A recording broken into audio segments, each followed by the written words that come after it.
Ahora vamos a revisar los distintos mecanismos que intervienen en la regulación del ciclo cardíaco. De forma fisiológica, los mecanismos que se encuentran interviniendo dentro del ciclo cardíaco de forma fisiológica son mecanismos intrínsecos y la inervación del sistema nervioso autónomo.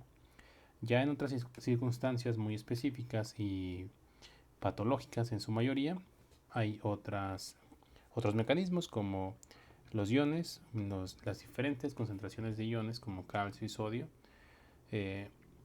la elevación o el decremento de la temperatura de forma muy acusada, o también la presión arterial elevada específicamente, que son ya contextos muy específicos y patológicos. Pero de forma fisiológica, los mecanismos que regulan son los intrínsecos y el sistema nervioso autónomo. Dentro de los intrínsecos tenemos el mecanismo de Frank-Starling y el péptido natriurético auricular, que este también no es lo común, también se encuentra en situaciones muy específicas, de la cual vamos a hablar más adelante. Y de la inervación del sistema nervioso autónomo tenemos el tono simpático y el parasimpático. Y de los mecanismos intrínsecos, por mucho el más importante es el mecanismo de Frank-Starling. Este mecanismo de Frank-Starling nos dice que a una mayor distensión de los ventrículos, más sobre el ventrículo izquierdo, habrá mayor fuerza de contracción. Es decir, eso se podría asemejar a una liga, que nosotros cuando más estiramos una liga, esta se va a contraer con mayor fuerza. Y mientras más la estiremos, mayor será la fuerza de contracción de esta liga. De esta misma manera funcionan los ventrículos. Durante una diástole, cuando estos ventrículos se están llenando, están aumentando su presión de manera gradual hasta llegar a un punto máximo, que sería la presión diastólica máxima, que es cuando están completamente llenos estos ventrículos hasta su capacidad máxima y van a tener una presión máxima por la sangre que llegó desde las aurículas a los ventrículos. Entonces dicha sangre será expulsada de los ventrículos hacia la aorta o la arteria pulmonar. Por lo tanto, mayor presión ventricular y por lo tanto tensión de las paredes es igual a mayor fuerza de contracción.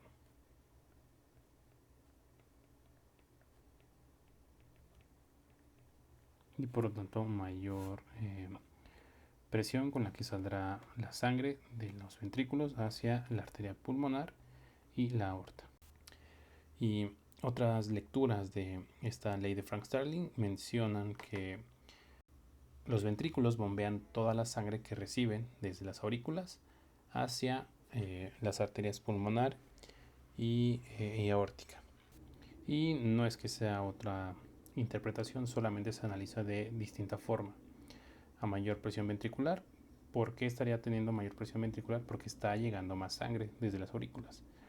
Por lo tanto, toda esa sangre se tiene que mover mediante una mayor fuerza de contracción porque se distendió más dicho ventrículo. Ahora, ¿cuál es la razón por la que funciona el mecanismo de Frank-Starling? Bueno, ya que entendimos que es muy similar a una liga, que mientras más la estiramos, mayor será la fuerza con la que ésta se contrae. Pero la razón de esto es que los puentes cruzados que se generan de actina y de miosina se van a superponer de forma más óptima mientras mayor se distiendan las paredes. Y esto no es una característica única del músculo cardíaco, también es del músculo estriado en general. Que como ya vimos en temas previos, hay un punto en la generación de puentes cruzados para la contracción muscular, que es el punto óptimo para la generación de una contracción, que va a ser cuando mayor fuerza genere. Si no hay una correcta formación de puentes cruzados, la fuerza no será la óptima. Entonces, en este punto en el cual los puentes cruzados se superponen de forma óptima, es en la cual se va a generar la mayor fuerza posible. Entonces, la razón del mecanismo de Frank-Starling está en los puentes de actina y de miosina, que cuando dichos puentes cruzados se forman de una manera óptima, es cuando mayor fuerza de contracción son capaces de generar. Y con este mecanismo de Frank-Starling se podría trazar una gráfica en cuanto a la presión diastólica máxima, que es la presión generada en el punto máximo de la diástole cuando tiene mayor cantidad de sangre el ventrículo izquierdo, y dicho volumen diastólico relacionarlo con la cantidad de sangre que eyecta dicho ventrículo en una sístole, que correspondería con el volumen sistólico. Okay, entonces, cuando nuestro ventrículo recibe la sangre desde las aurículas en una diástole, se empieza a llenar. Entonces, checando la parte de nuestro volumen diastólico, es la parte que representa el llenado del ventrículo. En nuestra gráfica empezamos en 50 mililitros de volumen diastólico y pone un ejemplo que a un volumen diastólico de 100 mililitros, esto correspondería con una inyección justamente de 100 mililitros en una sístole. Y hasta el momento el mecanismo de Frank-Starling describe justamente esto, que el ventrículo, al llenarse más de sangre, en este caso 100 mililitros, por lo tanto se distendió más. Y si se distendió más como para llenarse a 100 mililitros, estos 100 mililitros deben de ser eyectados de forma óptima, cosa que se va a seguir cumpliendo. Por ejemplo, a 200 mililitros de volumen diastólico aumenta el volumen de sangre en diástole, por lo tanto se distienden aún más los ventrículos, las paredes de los ventrículos, y por lo tanto esos 200 mililitros de volumen diastólico deben de ser eyectados. Pero hay un punto alrededor de los 200 mililitros de volumen diastólico donde dicho mecanismo deja de funcionar, y no diría que deja de funcionar, sino que el hecho de aumentar más el volumen diastólico, es decir, la sangre que llega al ventrículo mediante una diástole, ya no genera mayor fuerza de contracción, y por lo tanto ya no sale la misma cantidad de sangre que está ingresando en cada en cada diástole. Y esto se debe a que hasta este punto el mecanismo de Frank-Starling funcionaba como habíamos mencionado: mayor cantidad de volumen, mayor cantidad de presión y de tensión en los ventrículos, y por lo tanto mayor fuerza de contracción y mayor cantidad de sangre que sale en cada sístole. Y como habíamos dicho, esto porque la generación de puentes cruzados me generaba puentes cruzados de forma óptima para mayor fuerza de contracción. Por lo tanto, en este ejemplo, ese punto óptimo de generación de puentes cruzados estaría en 200 mililitros. Y por lo tanto, si yo lleno más el ventrículo de sangre, o sea, supero esa barrera de los 200 mililitros y lleno más aún el ventrículo, se siguen distendiendo más las paredes del ventrículo, pero ese punto óptimo de puentes cruzados otra vez se llega a alterar.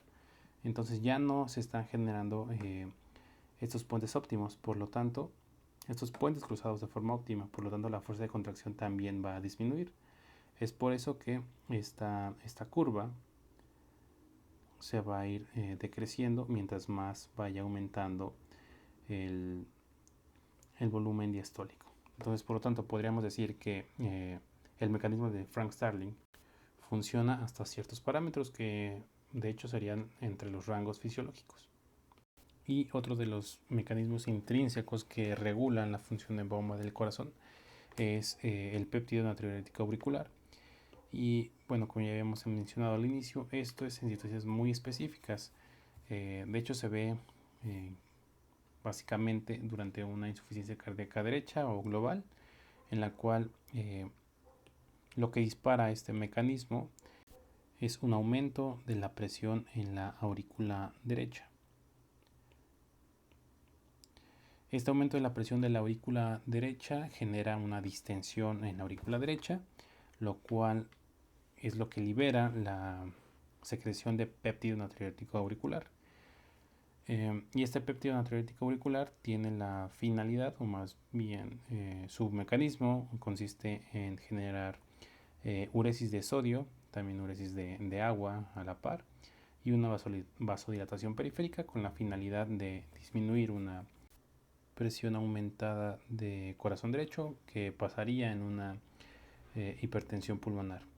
En una hipertensión pulmonar hay aumento de la circulación, aumento en la presión de la circulación menor, que sería aumento en la presión de los pulmones, lo cual me genera aumento en la presión de la arteria pulmonar, por lo tanto también aumento en la presión del ventrículo derecho y posteriormente aumento en la presión de la aurícula derecha, que es lo que genera la secreción de péptido natriurético auricular, que bueno, además de los mecanismos que ya mencionamos, también tiende a aumentar la frecuencia cardíaca.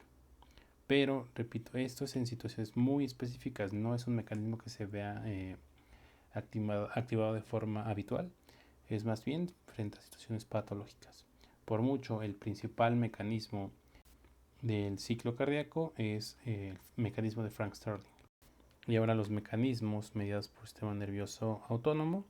Tenemos la inervación simpática y la inervación parasimpática. En el caso de la inervación simpática, que bueno, recordemos que es parte del sistema nervioso autónomo que se activa cuando estamos en una situación de luchar o huir. Bueno, es una de las formas en las que mejor se expresa este sistema nervioso autónomo. Tiene especial importancia en la forma en que se distribuye tanto para el simpático como para el parasimpático sobre el corazón. Vemos cómo el sistema nervioso simpático tiene distribución general sobre el corazón, tanto en aurículas como en ventrículos. Pero el sistema nervioso parasimpático tiene especial inervación casi exclusiva sobre el nodo sinusal y el nodo aurículo-ventricular. Y no tiene inervación general, como se puede ver en este esquema. Entonces, parasimpático casi exclusivo de nodo sinusal y nodo auriculoventricular. Inervación simpática tiene distribución general sobre el corazón. La activación simpática se realiza mediante la secreción de noradrenalina sobre los receptores beta 1 adrenérgicos que generan una despolarización de los miocardiocitos mediante el aumento en la permeabilidad de iones calcio y de iones sodio. Entonces este aumento en la permeabilidad de calcio y sodio, que genera una despolarización, va a causar sobre el corazón un aumento en la frecuencia cardíaca y un aumento de la fuerza de contracción. Es decir, tiene un efecto cronotrópico positivo y un efecto inotrópico positivo. Y esto se debe por su distribución general, tanto en aurículas como en ventrículos. Y bueno, sobre el mecanismo del movimiento de iones hay que recordar que la despolarización, o bueno, el hecho de que el potencial de membrana en reposo se haga menos negativo, hace que se acerque más al umbral, por lo tanto, los disparos de los potenciales de acción son más fáciles de generarse. Por lo tanto, es que mediante este mecanismo se genera un aumento en la frecuencia cardíaca porque se acerca el potencial de membrana en reposo más hacia el umbral, por lo tanto más hacia un potencial de acción. Y en el caso del sistema nervioso parasimpático, que hace lo contrario, esto funciona mediante una inervación, como ya mencionaba, sobre el nodo sinusal y el aurículo ventricular. Mediante la secreción de acetilcolina, que va a actuar sobre los receptores muscarínicos cardíacos, y Esta acetilcolina, su mecanismo es mediante una hiperpolarización. Esta hiperpolarización va a generar un aumento en la permeabilidad del potasio.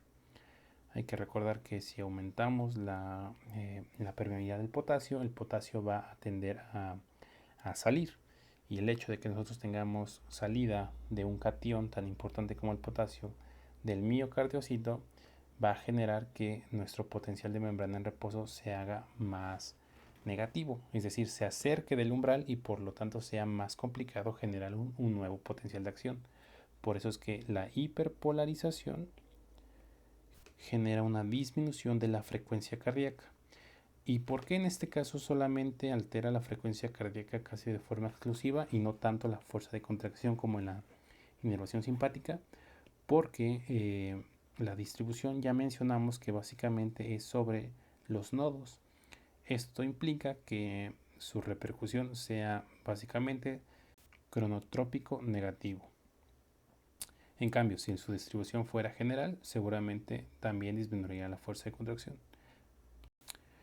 Y esos otros mecanismos que también llegan a alterar el ciclo cardíaco ocurren, como ya había dicho antes, en situaciones patológicas de forma general. Por eso hay que hacer esa aclaración, que esto no es en situaciones fisiológicas, sino en situaciones muy específicas como una patología. Por ejemplo, los efectos de las alteraciones de la concentración de potasio, como en el caso de una hipercalemia, que es concentraciones elevadas de potasio en sangre, me genera una disminución de la fuerza de contracción. Esto debido a que hace el potencial de membrana en reposo más negativo, por lo tanto será más complicado llegar a un potencial de acción, y que también tiene alteración sobre, una vez que se genera el potencial de acción, este se hace de manera más lenta. Por lo tanto, una hipercalemia genera una disminución de la fuerza de contracción del corazón, un efecto inotrópico negativo. Y por lo tanto el gasto cardíaco va a estar disminuido, debido a que no se está contrayendo de forma óptima. Básicamente las paredes estarán flácidas. Y el efecto del calcio, que también es un catión, en el caso de una hipercalcemia, que es la elevación de la concentración de calcio sérico, me genera una espasticidad, que sería básicamente lo contrario a la hipercalemia, debido a que esta concentración elevada de calcio aumenta los potenciales de acción, generando espasticidad. Caso contrario, ¿qué pasa con una hipocalcemia, que es la concentración baja de calcio en sangre, que disminuye la fuerza de contracción, que sería mediante un mecanismo muy similar al de la hipercalemia? Y en los efectos de la temperatura, en una temperatura elevada, la frecuencia cardíaca tiende a aumentar, mientras que en una temperatura disminuida la frecuencia va a disminuir. Pero también hay que aclarar que esto es frente a temperaturas muy extremas. Por ejemplo, en una hipotermia. En una hipotermia, ahí sí se verá de forma más clara una disminución de la temperatura y por lo tanto la disminución de la frecuencia cardíaca, porque esto es algo que podemos ver nosotros todos los días. Cuando tenemos frío, de hecho, aumenta la frecuencia cardíaca, pero esto es más por un efecto de sistema nervioso autónomo. Entonces, para poder comprobar estas alteraciones de la frecuencia cardíaca por la temperatura, es en temperaturas extremas. Y esto se debe a la permeabilidad de iones frente al aumento de la temperatura, es decir, con una temperatura elevada, las membranas de los miocardiocitos aumentan su permeabilidad hacia los iones, lo cual genera el aumento de dicha frecuencia cardíaca.